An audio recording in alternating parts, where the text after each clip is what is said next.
So you're probably familiar with the general appearance of DNA as it's represented here in this computer model.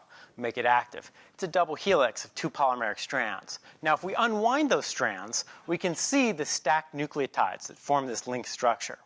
Now, what I'm going to do is take 5 of those nucleotides out of the DNA helix in diagrammatic form and bring them out here so that we can go through them in just a little bit more detail. So, as I mentioned, DNA is a polymer of linked nucleotides. And these nucleotides are little repeating units that go down one strand, and on the other strand, they go the other way. So these are anti-parallel strands. We'll get into why that is in a minute. The major structural components of DNA is that they all share a deoxyribose sugar backbone and nitrogenous bases. The nitrogenous bases are the information carriers of the genetic material. The nucleotides themselves are linked together by phosphodiester bonds, and if we zoom in here, you can see why DNA has a negative charge.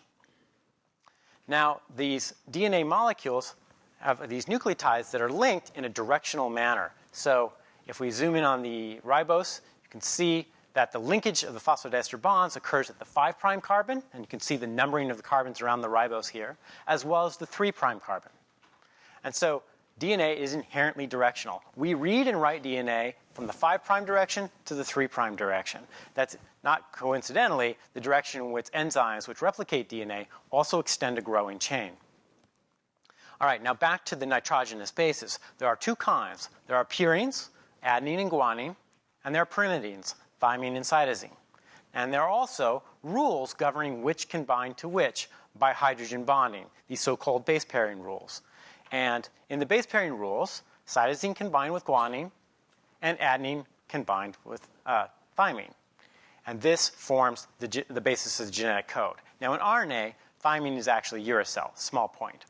Now, a beautiful little feature of knowing this hydrogen bonding pairing rules is that if you know the sequence on one strand of DNA, you automatically know the sequence on the other strand of DNA. So if this reads ACGTT cross 5' to 3', on the other strand going the other direction, it's going to read AACGT.